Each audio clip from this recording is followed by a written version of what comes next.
Hello viewer, welcome back. எப்படி இருக்கீங்க? It's career guidance by GK. So இந்த வீடியோவில் GATE 2025 graduate aptitude test and engineering 2025 ஆண்டு 2025 நடக்க போகிற இந்த கேட் எக்ஸாம் பற்றின ஒரு ப்ரீஃப் தான் இந்த வீடியோவில் கொடுக்க போகிறோம். இந்த கேட் எக்ஸாம்னா என்ன, இதோட யூசேஜ் என்ன, யாரெல்லாம் இதுக்கு எலிஜிபிள், எப்படி அப்ளை பண்ணணும், இந்த விஷயங்களை பற்றின ப்ரீஃப் இன்புட் இந்த வீடியோவில் கொடுக்க போகிறோம். கேட்டுக்கு உண்டான அனௌன்ஸ்மெண்ட் பார்த்தீங்கன்னா கிளியராக வந்திருக்கு. நீங்கள் அதோடைய நோட்டிஃபிகேஷன்ஸ் போய் நீங்கள் ஐஐடியோடைய வெப்சைட்டில் பார்த்தீங்கன்னா உங்களுக்கு எல்லாமே ரொம்ப கிறிஸ்டல் கிளியராக கொடுத்துருக்காங்க. பட் இருந்தாலும் புரியறதுக்காக நம்ம சிம்பிளாக ஒரு வீடியோ கிரியேட் பண்ணி போட்டிருக்கோம். ஸோ வீடியோ கடைசி வரைக்கும் தொடர்ந்து பாருங்கள். You will be getting the information regarding GATE exam. So வீடியோக்குள்ளே போகிறதுக்கு முன்னாடி வழக்கமாக சொல்கிற விஷயம்னா, இந்த வீடியோ குறிப்பாக இன்ஜினியரிங் கிராஜுவேட்ஸ் மட்டும் இல்லாமல் இன்னும் ஒரு சில பிரான்ச்சஸ் படிக்கிறவங்களுக்கு ரொம்ப யூஸ்ஃபுல்லாக இருக்கும். இது இந்த வருஷம் ஃபைனல் இயர் படிக்கிற மாணவர்களுக்கும் அல்லது இந்த ஆண்டு 3ஆம் ஆண்டு படிக்கிற மாணவர்களுக்கும் ரொம்ப பயனுள்ளதாக இருக்கும். ஸோ இந்த வீடியோ பார்க்குற வியூவர்ஸ் யாராக இருந்தாலும் இந்த வருஷம் தேர்ட் இயரோ அல்லது ஃபைனல் இயரோ படிக்கிற இன்ஜினியரிங் கிராஜுவேட்ஸோ அல்லது மற்ற சில குரூப்ஸ் இருக்குது, அந்த குரூப்ஸ் நாங்கள் லிஸ்ட் அவுட் பண்ணுறோம். மேனேஜ்மெண்ட் இருக்குது, காமர்ஸ் இருக்குது, ஆர்கிடெக்சர் இருக்குது. இந்த மாதிரி கோர்சஸ் படிக்கிற மாணவர்கள் யாராவது இருந்தாங்கன்னா உங்கள் நட்புறவில், உங்களுடைய உறவினர்கள் மத்தியில், உங்கள் அக்கம் பக்கத்தில் இருந்தாங்கன்னா இதை அவங்களுக்கு ஃபார்வர்ட் பண்ணுங்கள். அதே போல் இன்னொரு முக்கியமான விஷயம், தற்பொழுது 1ஆம் ஆண்டு இந்த வருஷம் சேர்ந்துருக்கிறீங்க. டிஎன்ஏ மூலமாக சேர்ந்த மாணவர்கள் ஏற்கனவே நம்மளோட சப்ஸ்கிரைபர்ஸ் நிறைய பேர் இருக்கிறீங்க. உங்களுக்கும் இது யூஸ்ஃபுல்லாக இருக்கும், ஒரு இன்புட் கிடைக்கும். ஏன்னா இன்றைக்கி என்ன ட்ரெண்ட் போயிட்டுருக்குன்னா, பிளேஸ்மெண்ட்டை நோக்கி தான் நிறைய பேர் படையெடுக்கிறீங்க. பிளேஸ்மெண்ட்டை தவிர இதில் என்னென்ன அட்வான்டேஜஸ் இருக்குது, என்ன பெனிஃபிட்ஸ் இருக்குங்கிறது பார்த்தீங்கன்னா உங்களுடைய கவனம் இந்த பக்கம் திரும்ப வாய்ப்பு இருக்குது. அதில் கிடைக்கிற பெனிஃபிட்ஸ் விட இதில் ரொம்ப பெரிய பெனிஃபிட்ஸ் இருக்குது.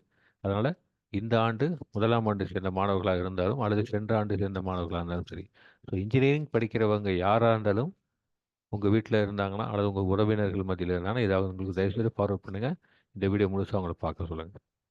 அதே மாதிரி வீடியோக்குள்ளே போகிற முன்னாடி வழக்கமாக சொல்கிற விஷயம் தான், மறக்காமல் நம்ம சேனலை சப்ஸ்கிரைப் பண்ணுங்கள். நீங்கள் யாருக்கெல்லாம் ஃபார்வர்ட் பண்ணுறீங்களோ அவங்களையுமே சப்ஸ்கிரைப் பண்ண சொல்லுங்கள். இந்த வீடியோக்கு லைக் போடுங்க.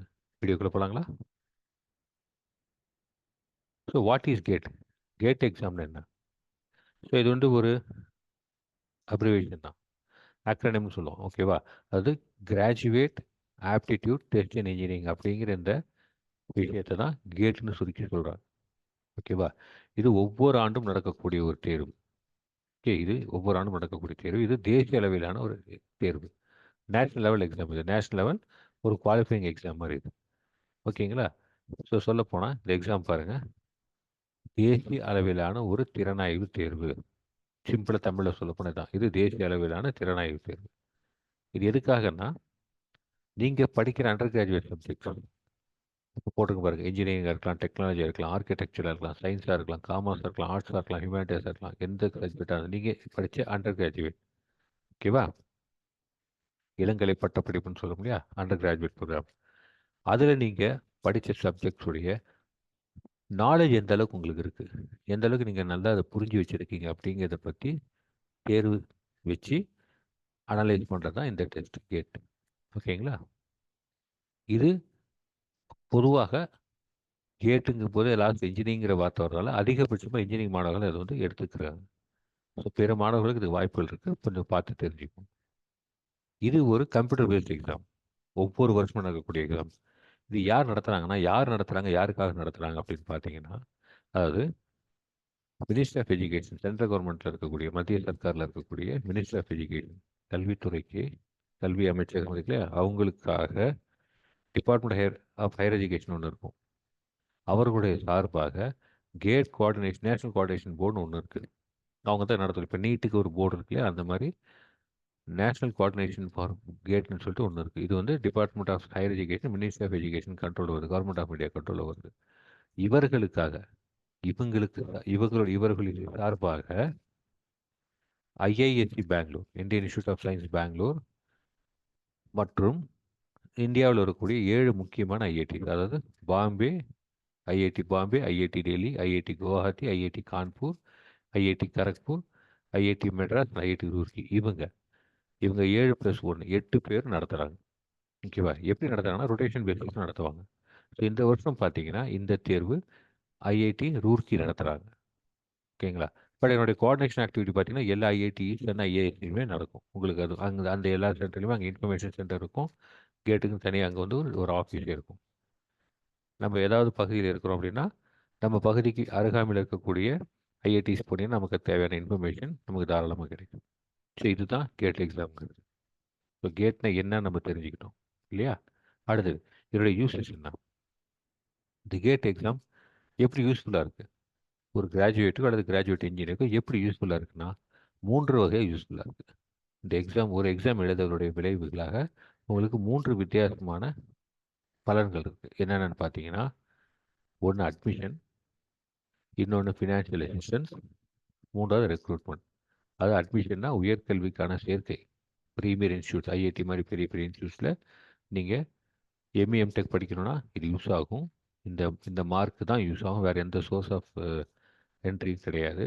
அதே மாதிரி உயர்கல்வி பயில்றதுக்கு உங்களுக்கு ஃபினான்ஷியல் அசிஸ்டன்ஸ் அதாவது ஸ்காலர்ஷிப் கொடுக்குறாங்க. இது நான் ரீஃபண்டபிள். நீங்கள் திருப்பியெல்லாம் கொடுக்க வேணாம். ஓகேவா? மாதம் மாதம் உங்களுக்கு குறிப்பிட்ட தொகை கொடுப்பாங்க. அதே மாதிரி வேலை வாய்ப்புகளுக்கும் இதில் இது ஒரு வழிகாட்டுதல். எப்படின்னு பார்க்கலாம். இப்போ முதல்ல அட்மிஷனை பொறுத்த வரைக்கும் பார்த்தீங்கன்னா, ஸோ கேட்டை பொறுத்த வரைக்கும் கேட்டில் நீங்கள் வந்து ஒரு மார்க் வேணும். ஸோ நீட்டில் மார்க் வாங்குறாங்களே நீட் ஸ்கோர்னு சொல்கிறோம்னா அந்த மாதிரி கேட்டில் ஒரு ஸ்கோர் வாங்கணும். இந்த வேலிட் கேட் ஸ்கோர் வச்சுக்கிட்டு நீங்கள் என்ன செய்யலாம்னா எம்இ எம்டெக் ப்ரோக்ராம் சேரலாம், ஐஐடிஸில் என்ஐடிஸில் சேரலாம், அல்லது ஒரு சில இடங்களில் டைரக்ட் பிஹெச்டி ப்ரோக்ராம் சேரலாம். ஓகேவா? ஸோ எந்தெந்த சப்ஜெக்டில் engineering, technology, architecture, science, commerce, arts and humanities இதை சேர்ந்தவங்க நீங்கள் masters programme and PhD programme சேர்கிறதுக்கு இந்த கேட்டுடைய ஸ்கோர் வேலிடாக இருக்கும். ஓகேவா? அதுக்கு சில ரெகுலேஷன்ஸ் இருக்குது. அதெல்லாமே நீங்கள் அந்த நோட்டிஃபிகேஷனை போய் பார்த்தீங்கன்னா தனித்தனியாக கொடுத்துருப்பாங்க. ரைட்? சரி சார், அட்மிஷன் போச்சு. ரெண்டாவது நாங்கள் ஃபினான்ஷியல் அசிஸ்டன்ஸ். ஸோ நீங்கள் உயர்கல்வி பயில்றது, சப்போஸ் நீங்கள் எம்இயோ எம்டெக்கோ சேர்றீங்கன்னா உங்களுக்கு பாருங்கள் மாதத்துக்கு 12,400 உங்களுக்கு ஸ்காலர்ஷிப்ஸு 22 மாதத்துக்கு கொடுக்க போகிறாங்க. கிட்டத்தட்ட 2 வருஷத்துக்கு. ஸோ எம்இ ப்ரோக்ராம் டியூரேஷனே 2 வருஷம் தான். அந்த 2 வருஷத்துக்குமே ஒவ்வொரு மாதமும் 12,400 கவர்மெண்ட் வந்து உங்களுக்கு ஸ்காலர்ஷிப்பாக கிடைக்க போகுது. இது நீங்கள் ரீஃபண்ட் பண்ண தேவையில்லை. உங்களுக்காக அரசாங்கம் கொடுக்கக்கூடிய பணம். நீங்கள் படிக்கிறதுக்காக அரசாங்கம் கொடுக்குற நிதி உதவி. எவ்வளோ பெரிய விஷயம் வச்சு பார்த்தீங்களா? இது போக ஒருவேளை நீங்கள் எம்இ எம்டெக் சேராமல் நான் வந்து பிஹெச்டி சேர போகிறேன்னா பிஹெச்டி பாருங்கள் 5 வருஷத்துக்கு உங்களுக்கு ஸ்காலர்ஷிப் கிடைக்கும். அதுவும் மொதல் 2 வருஷத்துக்கு 37,000மும் அடுத்த 3 வருஷத்துக்கு 42,000 ஒரு ஒரு மாதமும். ஸோ மாதத்துக்கு 37,000 விகிதத்தில் 2 வருஷமும், மாதத்தில் 42,000 அப்படிங்கிற விகிதத்தில் 3 வருஷம். அதாவது 3rd year, 4th year and 5th year 5 வருஷம். அது என்னன்னா 5 வருஷத்துக்கு நீங்கள் பிஹெச்டி முடிக்கணுங்கிறது என்னுடைய கான்செப்ட். இதுக்கு சில ரெகுலேஷன்ஸ் இருக்குது. அந்த பிஜி ஸ்காலர்ஷிப் கேட் ஜிபிடி அதேமாதிரி மினிஸ்ட்ரி ஆஃப் ஃபினான்ஸ் இது வந்து எல்லாமே அதோடைய ரெகுலேஷன்ஸ் இருக்கும். அந்த லிங்க் நீங்கள் கிளிக் பண்ணி பார்த்தீங்கன்னா உங்களுக்கு ஃபுல் டீட்டெயிலாக கிடைக்கும். ஸோ பாருங்கள், ரெண்டாவது நிதியுதவி. உயர்கல்வி பயில்வதற்காக ஒரு நல்ல டாப் கிளாஸ் இன்ஸ்டியூஷனில் உயர்கல்வி பயில்வதற்கு உங்களுக்கு நிதியுதவி கிடைக்குது. எவ்வளோ பெரிய விஷயம் பாருங்கள். அடுத்தது வேலைவாய்ப்பு. ஸோ ஏற்கனவே நம்ம சொல்லியிருக்கோம். என்னுடைய இந்த சேனலில் பார்த்தீங்கன்னா பல வீடியோஸில் போட்டிருக்கேன். தயவுசெய்து பிளேஸ்மெண்ட்டை நோக்கி மட்டும் போகாதீங்க. நம்ம நாட்டில் இருக்கக்கூடிய பப்ளிக் செக்டார் கம்பெனிஸ் கொஞ்சம் ஃபோக்கஸ் பண்ணுங்கள். அதில் நம்ம தமிழ்நாட்டில் ரொம்ப லாகிங்காக இருக்கும். நிறைய பேர் தமிழ்நாட்டில் நம்ம அப்பியர் ஆகிறது இல்லை. பார்த்தீங்கன்னா ஒரு அவேர்னஸே இல்லாமல் போயிட்டுருக்கு. இப்போ கூட பாருங்கள், இதுக்கு முன்னாடி போட்ட வீடியோவில் கெயிலில் கிராஜுவேட்ஸ்க்கு உண்டான கேட் ஸ்கோரை வச்சு ஒரு ரெக்ரூட்மெண்ட் வந்திருக்கு. ஸோ இந்த கேட் எக்ஸாம் நீங்கள் வாங்குகிற மார்க் வச்சு கெயிலுக்குள்ளே போகலாம். அது ஒரு வீடியோ போட்டிருக்கோம். ஸோ இந்தியாவில் இருக்கக்கூடிய பப்ளிக் செக்டார் கம்பெனிஸில் இதை வந்து ஒரு என்ட்ரி லெவல் எக்ஸாமாக யூஸ் பண்ணிக்கிறாங்க. ஸோ கீழே சும்மா ஒரு லிஸ்ட் கொடுத்துருக்கோம். இது கொஞ்சம் தான். இந்த மாதிரி நிறைய ஆர்கனைசேஷன்ஸ் இருக்குது. ஓகேவா? இப்போ பாருங்கள், எக்ஸாம்பிளுக்கு airport authority of India limited, Bharat heavy electricals limited, BSNL, whole India சொல்லிட்டே போகலாம் பாருங்கள். இதில் என்ன இப்போ ரீசெண்டாக பார்த்தீங்கன்னா உங்களுக்கு கேஸ் அத்தாரிட்டி ஆஃப் இந்தியா லிமிடெட்டில் தான் ஒரு அனௌன்ஸ்மெண்ட் வந்திருக்கு, நோட்டிஃபிகேஷன் வந்திருக்கு. எக்ஸிக்யூட்டிவ் ட்ரைனிங்கிற அந்த வேக்கன்சிக்காக 5 டிபார்ட்மெண்ட்டில் வேக்கன்சி கிரியேட் ஆகிருக்கு. அந்த 5 டிபார்ட்மெண்ட்டுக்குமே அப்ளிகேஷன் இதை வச்சு இந்த கேட்டுக்கு நீங்கள் அப்ளை பண்ணி இந்த கேட்டில் இருக்கக்கூடிய ஹால் டிக்கெட் அந்த ரிஜிஸ்டர் நம்பர் என்ட்ரி பண்ணி தான் நீங்கள் அதுக்குள்ளே அப்ளை பண்ண முடியும்.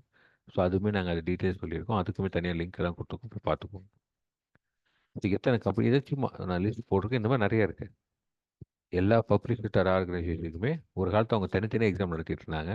இந்த கேட் ஸ்கோருடைய குவாலிட்டி அண்ட் வேலிடிட்டி ரொம்ப நல்லா இருக்கிறதுனால என்ன கிளியராக டிசைட் பண்ணிட்டாங்கன்னா, கேட் எக்ஸாமுடைய ஸ்கோரை டைரெக்டாக ஒரு ப்ரிலிமினரி எக்ஸாமுக்கு ஈக்குவலண்ட்டாக அவங்க கன்சிடர் பண்ணி நேரடியாக அவங்கள அடுத்த லெவலுக்கு கொண்டு போயிடுவாங்க. ஓகேவா? இப்போ பாருங்கள், அட்மிஷன் கிடைக்கிறதுக்கு யூஸ் ஆகுது, நிதியுதவி கிடைக்கிறதுக்கு யூஸ் ஆகுது, வேலை வாய்ப்புக்கும் யூஸ் ஆகுது. எவ்வளோ பெரிய விஷயம். So GATE score or GATE is useful for seeking admissions, getting financial assistance, and also for the recruitment into public sector organizations. எவ்வளோ பெரிய யூஸ் பாருங்க. இதை பற்றின மற்ற இன்ஃபர்மேஷன் பார்த்தீங்கன்னா, இந்த எலிஜிபிலிட்டி என்ன அப்படின்னு பார்த்தீங்கன்னா ரொம்ப எக்ஸாஸ்டிவாக கொடுத்துருக்காங்க. ஓகே, ஸோ கரண்ட்டாக தேர்ட் இயர் படிக்கிறவங்க, இன்ஜினியரிங் கிராஜுவேட் 4 வருஷம் ப்ரோக்ராமில் கரண்ட் தேர்ட் இயர் படிக்கிறவங்க இதுக்கு எலிஜிபிள். நீங்கள் எலிஜிபிள் ஆனாலும் இந்த கேட் ஸ்கோர் நீங்கள் பெருசாக யூட்டிலைஸ் பண்ண முடியாது ஒரு வருஷத்துக்கு. பட் ஒரு அவேர்னஸ்க்காக தான் உங்களுக்கு அலோவ் பண்ணுறாங்க. சிலர் இந்த கேட் ஸ்கோரை வச்சுக்கிட்டே கூட வேறு லெவல் போகிறாங்க. பட் அது நல்ல ஸ்கோர் இருக்கணும் கேட் ஸ்கோருங்கிறது. அதனால் தேர்ட் இயர் படிக்கிறவங்க எலிஜிபிள்.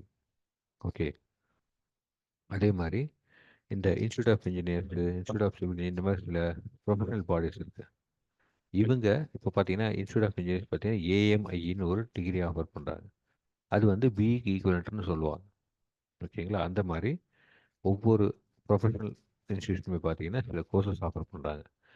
அந்த கோர்சஸ் முடிச்சிருந்தாலும் நீங்கள் இதுக்கு எலிஜிபிள். பட் அதை வந்து எலிஜிபிளாங்கிறது அந்த பர்டிகுலர் கோர்ஸு இந்த பர்டிகுலர் சொசைட்டி கரெக்டாக நடத்தியிருக்காங்கிறத நீங்கள் வெரிஃபை பண்ணி அந்த எலிஜிபிலிட்டி க்ரைட்டீரியா அந்த கேட்டில் கொடுத்துருக்க லிங்க்கில் போய் பார்த்தீங்கன்னா கிடச்சிடும். ஓகேங்களா? இது தவிர ஏற்கனவே கிராஜுவேஷன் முடித்தவங்க அவங்களும் இதுக்கு eligible.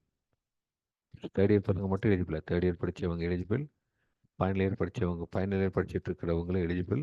At the same time engineering கிராஜுவேஷனோ இல்லை மற்ற கிராஜுவேஷனோ முடித்தவங்களாக இருந்தாலும் நீங்களும் இதுக்கு எலிஜிபிள். ஓகேவா? ஸோ எலிஜிபிலிட்டிங்கிறது படித்து முடித்தவர்களுக்கு இருக்குது, தற்பொழுது படிக்கிற மாணவர்களுக்குமே இருக்குது. அதே மாதிரி படித்து முடித்தவங்களாக இருந்தாலும் அல்லது தற்பொழுது படிச்சுட்டு இருக்கிறவங்க வெளிநாட்டில் படிக்கிறவங்களா இருந்தாலும் அல்லது வெளிநாட்டில் ஏதோ ஒரு கோர்ஸ் படித்து வெளிநாட்டில் இருக்கக்கூடிய யூனிவர்சிட்டிஸ்லையோ இன்ஸ்டியூஷன்லையோ படித்தவங்களா இருந்தால் அந்த எலிஜிபிலிட்டி நீங்கள் வெரிஃபை பண்ணிக்கணும். நீங்களும் எலிஜிபிள், இந்தியன் நேஷனலாக இருக்கணும். நீங்கள் வெளிநாட்டில் படிச்சிருக்கலாம். ஓகேவா? நீங்கள் ஒரு யூஎஸில் போய் படிச்சிருக்கலாம், அல்லது வந்து கனடாவில் படிச்சிருக்கலாம், இல்லை வந்து யூகேல படிச்சிருக்கலாம், ஜெர்மனியில் படிச்சிருக்கலாம், சிங்கப்பூரில் படிச்சிருக்கலாம், மலேசியாவில் படிச்சிருக்கலாம், டசன்ட் மேட்டர். பட் உங்கள் கிராஜுவேஷன் நீங்கள் வாங்கின டிகிரி அந்த யூனிவர்சிட்டி அந்த இன்ஸ்டியூஷன் இங்கே ரெக்கக்னைஸ்டாங்கிறத வெரிஃபை பண்ணி பார்த்துட்டு ரெக்கக்னைஸ்டாக இருந்தால் நீங்கள் அதுக்கு எலிஜிபிள். ஓகேவா? இந்த எலிஜிபிலிட்டி கிரைட்டீரியா பாருங்கள், யார் யார் என்னென்னு கிளியராக போட்டிருப்பாங்க. எந்தெந்த கோர்ஸ் படித்தவங்க, என்ன உங்களுடைய குவாலிஃபிகேஷன் இருக்கணும், மினிமம் எலிஜிபிலிட்டி எங்கே ஆரம்பிக்குதுன்னு போட்டிருப்பாங்க. ஸோ இது டீட்டெயில்டாக உங்களுக்கு அந்த கேட் நோட்டிஃபிகேஷன் இருக்குது, நீங்கள் டவுன்லோட் பண்ணி பார்த்துக்கோங்க. இல்லைனா இதை ஸ்க்ரீன்ஷாட் எடுத்து நிதானமாக உட்காந்து பிரிண்ட் அவுட் எடுத்து பார்த்துக்கோங்க. ஓகேவா? டேட்ஸ் இது ரொம்ப முக்கியம். ஸோ எப்போ சார் அப்ளை பண்ணணும் பாருங்கள், கிளியராக கொடுத்துருக்காங்க. ஸோ 24 ஆகஸ்ட்டு போர்ட்டல் ஓப்பன் ஆகிடுச்சு. இப்போ ஆல்ரெடி நம்ம பார்த்தீங்கன்னா 24 ஆகஸ்ட் இன்றைக்கி 10னா பார்த்தீங்கன்னா கிட்டத்தட்ட ஒரு 14-15 டேஸ் நம்ம ஆல்ரெடி லேட்டு. ஓகேங்களா? ஸோ 24th ஆகஸ்ட் ஓப்பன் பண்ணிட்டாங்க. ஓகே, இந்த அப்ளிகேஷன் ப்ராசஸ்ஸு உங்களுக்கு எப்போ க்ளோஸ் ஆகுதுன்னு பார்த்தீங்கன்னா 26th செப்டம்பர் க்ளோஸ் ஆகுது. ஓகே, 26th செப்டம்பர் க்ளோஸ் ஆக போகுது. இதோட இது என்னென்னா, நீங்கள் லேட் ஃபீ கட்டாமல், அதாவது ஃபைன் இல்லாமல் நீங்கள் நார்மல் போர்டில் அதுக்குன்னு உண்டான ஃபீஸை கட்டி நீங்கள் அப்ளை பண்ணால் 26 செப்டம்பர் லாஸ்ட் டேட்டு. 26 செப்டம்பருக்கு மேலே நீங்கள் அப்ளை பண்ணலாம். உங்களுக்கு 7th அக்டோபர் வரைக்கும் டைம் கொடுக்குறாங்க. அதுக்கு நீங்கள் லேட் ஃபீஸ் கட்டியாகும். ஓகே, இது போக எக்ஸாம்ஸ் எப்போ நடக்கும் பாருங்கள், பிப்ரவரின்னு சொன்னேன். ஸோ பிப்ரவரி மந்த்து டேட்டும் கொடுத்துட்டாங்க. ஸோ இப்போதைக்கு இந்த டேட்டை ஃப்ரீஸ் பண்ணியிருக்கிறாங்க. இந்த டேட்டில் எந்த டேட்டாக வேணால் இருக்கலாம். ஓகே, அதனால் இந்த நோட் பண்ணி வச்சுக்குவோம். எக்ஸாம்ஸ் எங்கே நடக்குது அப்படின்னு பார்த்தீங்கன்னா, இந்த எக்ஸாம்ஸ் பார்த்தீங்கன்னா மொத்தம் இவங்க வந்து 8 ஜோனாக பிரிச்சிருக்காங்க. ஆல் ஓவர் இந்தியாவை இந்த 8 ஜோன்ஸாக பிரிச்சிருக்காங்க. 8 ஜோனை பிரித்து இந்த 8 ஜோனையும் இவங்க தான் கோஆர்டினேட் பண்ணி பண்ண போகிறாங்க. ஓகேங்களா? ஒவ்வொரு ஜோனும் ஒவ்வொரு ஸ்டேட்டில் இருக்கிறனால அந்தந்த ஏரியாக்களில் இருக்கக்கூடிய அந்தந்த பகுதியில் இருக்கக்கூடிய பிற மாநில மாணவர்களும் இதை சேர்கிற மாதிரி இவங்க அதுக்கு ப்ரொவிஷன் கொடுத்துருக்குறாங்க. டீட்டெயில்ஸ் கொடுக்குறோம் பாருங்கள். எக்ஸாம்பிள் ஒவ்வொன்றா பார்த்தீங்கன்னா, இப்போ உதாரணத்துக்கு ஐஐடி பெங்களூர் பார்த்தீங்கன்னா யார் யார் எழுதி பாருங்கள். அந்தமான் நிக்கோபார் அதிலே பர்டிகுலர் போர்ட் பிளேயருங்கிற ஊரில் இருக்கிறவங்க, ஆந்திர பிரதேஷில் அனந்தபுரம், கர்னூலில் இருக்கிறவங்க மட்டும்தான் ஆந்திராவிலேருந்து வரணும். அதே மாதிரி கர்நாடகா பொறுத்த வரைக்கும் எத்தனை ஸ்டேட்ஸ் கொடுத்துருப்பாருங்க. அப்புறம் கேரளா, தெலுங்கானா, இந்த ஊர்களில் இருக்கக்கூடியவங்க நீங்கள் எங்கே செலக்ட் பண்ணலாம்? கேட்டு இந்த இந்த இந்த இந்த ஊரில் இருக்க இந்த ஊரில் சென்டர் இருக்குது. சாரி, இந்த ஊர்லலாம் சென்டர் இருக்குது. சாரி இந்த ஊர் எல்லாமே சென்டர் இருக்குது. இப்போ அந்தமான்ல பார்த்தீங்கன்னா போர்ட் பிளேயருங்க ஊரில் சென்டர் இருக்குது. ஆந்திர பிரதேஷில் பார்த்தீங்கன்னா அனந்தபுரம், கர்னூலில் சென்டர் இருக்குது. கர்நாடகாவில் பார்த்தீங்கன்னா இத்தனை இடங்களில் சென்டர் இருக்குது. கேரளா சென்டர் இருக்குது. தெலுங்கானா சென்டர் இருக்குது. இந்த சென்டர்ஸை கோஆர்டினேட் பண்ணுறது பார்த்தீங்கன்னா கேட் ஆஃபீஸ் ஐஐடி பெங்களூர். ஓகேங்களா? ஸோ இங்கெல்லாம் இதெல்லாம் எக்ஸாம் சிட்டி. இத்தனை சிட்டியில் எக்ஸாம் நடக்க போகுது. இது ஆன்லைன் எக்ஸாம் தான். அதனால் ப்ராப்ளம் ஒன்றும் கிடையாது. நீங்கள் போய்ட்டு நேரடியாக அந்த சென்ட்ரல் அலோகேட் பண்ணுற எந்த ஊர், அந்த ஊரில் இருக்கக்கூடிய இன்ஸ்டியூஷன் அலாட் பண்ணுவாங்க. அங்கே போய்ட்டு நீங்கள் சிஸ்டமில் உட்காந்து கேட் எக்ஸாம் எழுத போகிறீங்க. ஸோ இத்தனை இடங்கள்ல உங்களுக்கு சென்டர் இருக்குது. அதே மாதிரி இப்போது ஐஐடி பாம்பே இந்த ஜோனில் பார்த்தீங்கன்னா, ஜோன் 2வில் பார்த்தீங்கன்னா கோவா, குஜராத், மகாராஷ்டிராவில் இத்தனை ஊர்கள் கொடுத்துருக்காங்க. இத்தனை ஊர்களில் உங்களுக்கு சென்டர் இருக்குது. இதெல்லாமே சென்டர் இருக்கக்கூடிய ஊர். இதெல்லாமே எக்ஸாம் நடக்கக்கூடிய தேர்வு மையங்கள் இருக்கக்கூடிய ஊர்களுடைய பெயர்கள். ஓகே. அதே மாதிரி ஐஐடி டெல்லி ஜோன் 3ல் டெல்லியை பொறுத்த வரைக்கும் ஹரியானா, ஜம்மு காஷ்மீர், லடாக்கு, மத்திய பிரதேஷ், நியூ டெல்லி, ராஜஸ்தான், உத்தரப்பிரதேஷ் இந்த மாநிலங்கள் இருக்கக்கூடிய ஊர்களை டீட்டெயில்ஸ் கொடுத்துருப்பாங்க. இங்கெல்லாம் உங்களுக்கு சென்டர் இருக்குது. அதே மாதிரி ஜோன் 4 ஐஐடி குவஹாத்தி எந்தெந்த மாநிலங்கள் கொடுத்துருக்கு, அதுக்கு உண்டான ஊர்கள் என்னென்னு கொடுத்துருக்கு பார்த்துக்கோங்க. அதே மாதிரி ஜோன் 5 ஐஐடி கான்பூர், இங்கே மத்திய பிரதேசம், உத்தரப்பிரதேசம் கொடுத்துருக்கு. அதே மாதிரி ஜோன் 6 ஐஐடி கரக்பூர். பாருங்கள், ஆந்திராவில் ஒரு குரூப் அந்த பக்கம் கொடுக்குறாங்க, கரக்பூரில் கனெக்ட் பண்ணுறாங்க. ஆந்திரா, சத்தீஸ்கர், ஜார்க்கண்ட், ஒடிசா, வெஸ்ட் பெங்கால் இந்த ஊர்களில் இருக்கக்கூடிய சென்டர்ஸ்லாம் இங்கே போட்டிருக்கு. ஜோன் 7 ஐஐடி மெட்ராஸை பொறுத்தவரைக்கும் ஆந்திரா, கேரளா, பாண்டிச்சேரி, தமிழ்நாடு, தெலுங்கானா. தமிழ்நாடு பொறுத்தவரைக்கும் பாருங்கள், ஆல்மோஸ்ட் எல்லா பெரிய ஊர்கள்லையுமே இருக்குது. ஸோ சென்னையை பார்த்தீங்கன்னா ரெண்டாக இருக்குது. சென்னை சவுத், சென்னை வெஸ்ட் பிரிச்சுருக்காங்க. அது போக கோயம்புத்தூர், கடலூர், திண்டுக்கல், ஈரோடு, கன்னியாகுமரி, நாகர்கோவில், கிருஷ்ணகிரி, மதுரை, நாமக்கல், பொள்ளாச்சி, ராமநாதபுரம், சேலம், தஞ்சாவூர், தேனி, தூத்துக்குடி, திருச்சிராப்பள்ளி, அதாவது திருச்சி, திருநெல்வேலி, வெள்ளூர், விருதுநகர் இத்தனை இடங்களில் தமிழ்நாட்டிலேயே சென்டர்ஸ் இருக்குது. அதனால் நமக்கு ஈஸி தான், ஒன்றும் ப்ராப்ளம் இல்லை. அடுத்தது ஐஐடி ரூர்க்கி. இவங்க ஹரியானா, இமாச்சல் பிரதேஷ், பஞ்சாப், உத்தராகண்ட் அண்ட் உத்தரப்பிரதேஷ் இந்த மாநிலங்களுக்கு ஊர்களுக்கு கொடுத்துருக்காங்க. இந்த வருஷம் இந்த ஐஐடி ரூர்க்கி தான் இந்த எக்ஸாம் நடத்த போகிறாங்க. ஓகே. ஸோ எக்ஸாம் டீட்டெயில்ஸ் பார்த்தீங்கன்னா எக்ஸாம் எப்படி இருக்கும்? ஸோ மோட் ஆஃப் எக்ஸாம் பார்த்தீங்கன்னா கம்ப்யூட்டர் பேஸ்ட் எக்ஸாமாக இருக்கும். 3 ஹவர்ஸ் டியூரேஷனாக இருக்கும். உங்களுக்கு சப்ஜெக்ட்ஸ் பார்த்தீங்கன்னா 30 சப்ஜெக்ட்ஸ் கொடுத்துருக்காங்க. அது லிஸ்ட் இருக்குது. எந்தெந்த குரூப் படித்தவங்க எந்தெந்த சப்ஜெக்ட்ஸ் எடுத்து படிக்கிறாங்க டீட்டெயில்ஸ் கொடுத்துருக்குறாங்க. ஓகேவா? இந்த செக்ஷன் பார்த்தீங்கன்னா ரெண்டாக இருக்கும். ஜென்ரல் ஆப்டிடியூட்னு ஒரு செக்ஷனும், நீங்கள் செலக்ட் பண்ணுற சப்ஜெக்ட்லேருந்து ஒரு செக்ஷன், மொத்தம் 2 எக்ஸாமாக இருக்கும். ஓகேங்களா? ரெண்டாக பிரிஞ்சிருக்கும். உங்களுடைய எக்ஸாமு 2 செக்ஷன்ஸாக கொடுத்துருக்கும். ஒன்று வந்து general aptitude exam. Okay. General aptitude போக இன்னொன்று வந்து பார்த்தீங்கன்னா, நம்ம எந்த சப்ஜெக்டை செலக்ட் பண்ணுறோமோ, மெக்கானிக்கல் இன்ஜினியரிங் ரிலேட்டடாக இருக்கும், எலக்ட்ரிக்கல் இன்ஜினியரிங் ரிலேட்டடாக இருக்கும். ஸோ அந்த சப்ஜெக்ட்லேருந்து உங்களுக்கு எக்ஸாம் இருக்கும். ஓகே. கொஸ்டின்ஸ் எல்லாமே 3 கேட்டகரியாக இருக்கும். நல்லா கவனிங்க. 3 கேட்டகரி. எல்லா கொஸ்டின்ஸுமே எப்படின்னா, அதாவது அந்த டோட்டல் கொஸ்டின் பேப்பர் வந்து பார்த்தீங்கன்னா 3 கேட்டகரியாக இருக்கும். ஒன்று வந்து multiple choice question. So multiple choice கொஸ்டின்னா ஒரு கொஸ்டினுக்கு 4 ஆன்சர் கொடுத்துருப்பாங்க, நீங்கள் செலக்ட் பண்ணணும். ஓகே. இது சில கொஸ்டின்ஸ் இருக்கும். ரெண்டாவது கவனிங்க, இது ரொம்ப ஸ்பெஷலு. மல்டிபிள் செலக்ட் கொஸ்டின்ஸ், அதாவது ஒரு கேள்விக்கு ஒன்றுக்கு மேற்பட்ட பதில்கள் இருக்கலாம், அதை நீங்கள் செலக்ட் பண்ணணும். அந்த மாதிரி சில கேள்விகள் இருக்கும். அப்புறம் நியூமரிக்கல் ஆன்சர் டைப், அதாவது ப்ராப்ளம்ஸ் ஒர்க் அவுட் பண்ணி போகிற மாதிரி சில சம்ஸ் இருக்கும். ஓகேவா? இதுதான் 3 category of exam. Multiple choice question இருக்கும், மல்டிபிள் செலக்ட் கொஸ்டின்ஸ் இருக்கும், நியூமரிக்கல் ஆன்சர் டைப் கொஸ்டின்ஸ் இருக்கும். ஓகேங்களா? இந்த கொஸ்டின் எதுக்காக வைக்கிறாங்கன்னா, உங்களுடைய நாலேஜை ரீகால் பண்ணுறதுக்கு, அது காம்ப்ரிஹென்ஷன் எப்படி நீங்கள் புரிஞ்சிருக்கீங்கன்னு தெரிஞ்சுக்கிறதுக்கு, அதோடைய அப்ளிகேஷன் பார்ட் உங்களுக்கு தெரியுதா, நீங்கள் படித்த சப்ஜெக்டை எங்கே அப்ளை பண்ணுறோம், எப்படி அப்ளை பண்ணோம், அதில் படித்த கான்செப்ட்ஸ் எல்லாம் நீங்கள் அப்ளிகேஷன் ஓரியன்டாக தெரிஞ்சு வச்சுருக்கிறீங்களா, அதை அனலைசிஸ் பண்ணி சிந்தசைஸ் பண்ணுற அளவுக்கு உங்களுக்கு நாலேஜ் இருக்கா, இதுதான் டெஸ்ட் பண்ண போகிறான். So recall, comprehension, application, analysis and synthesis. இந்த விஷயங்களை சோதிக்கிற மாதிரி இந்த விஷயங்களை சார்ந்து கேள்விகள் இருக்கும். ஓகேவா? ரொம்ப நேரடி கேள்விகள் அப்படி இருக்காது. ஸோ புரிஞ்சுக்கணும், இது ரொம்ப முக்கியம். இது எதுக்காகனா, நீங்கள் எப்போ எக்ஸாம்பிள் உதாரணத்துக்கு இப்போ முடிச்சவங்களாக இருப்பான், இன்ஜினியரிங் முடிச்ச கேண்டிடேட் இருந்தால், நீங்கள் ஃபஸ்ட் இயர்லேருந்து ஆரம்பித்து இப்போ 2024 முடிச்சிருக்கீங்கன்னு வச்சுக்கோங்க. ஸோ இங்கே 4 வருஷம் முன்னாடி நீங்கள் சேர்ந்துருப்பீங்க. இந்த 4 வருஷத்தில் ஃபஸ்ட் இயரில், செகண்ட் இயரில், தேர்ட் இயரில் ஒவ்வொரு வருஷமும் என்னென்ன சப்ஜெக்ட் படிச்சிருக்கீங்க நீங்கள் ரீகால் பண்ணுற அளவுக்கு உங்களுடைய நாலேஜ் இருக்கணும். அதுதான் சொல்கிறாங்க. ஸோ கொஸ்டின் எங்கேருந்து வேணால் வரலாம். நீங்கள் செகண்ட் இயரில் தேர்ட் செமஸ்டர் படித்த ஒரு சப்ஜெக்ட் இருந்து கூட கொஸ்டின் கேட்கலாம். ஸோ எந்த அளவுக்கு நீங்கள் சப்ஜெக்ட் பண்ணியிருக்கீங்க, ரீகால் பண்ணியிருக்கணும், அதோடைய காம்ப்ரிஹென்ஷன் புரிஞ்சுக்கணும், அது என்னங்கிற கான்செப்டை புரிஞ்சிருக்கணும், அந்த சப்ஜெக்ட் எங்கே அப்ளை ஆக போகுது, நம்ம படித்த கான்செப்ட் எங்கே நடைமுறைப்படுத்த போகிறாங்கங்கிறத பற்றி நீங்கள் புரிஞ்சுருக்கீங்களா, இந்த மாதிரி விஷயங்கள்லாம் உங்களுக்கு டெஸ்ட் பண்ணுற மாதிரி இருக்கும். ஓகேங்களா? ஸோ ஒவ்வொரு கொஸ்டினுக்கும் 1 அல்லது 2 மார்க் இருக்கும். ஏன்னா டேரெக்டாக எம்சிக்யூவாக இருந்தால் 1 மார்க்கு, மல்டிபிள் செலக்ட் கொஸ்டினாக இருந்தால் 2 மார்க் இருக்கும். நெகட்டிவ் மார்க்கிங் இருக்க பார்த்துக்கோங்க, அது ரொம்ப முக்கியம். அதாவது மல்டிபிள் சாய்ஸ் கொஸ்டின் வரைக்கும் நீங்கள் நெகட்டிவ் மார்க் எப்படின்னா, ஒரு கேள்வி தப்பாக எழுதுனீங்கன்னா நீங்கள் வாங்கின மார்க்கில் 1/3 குறைச்சிடுவாங்க. 1/3 குறைச்சிக்கிட்டே ஒரு 1/3 மார்க், அதாவது 0.33 மார்க்ஸ் குறைச்சிடுவாங்க.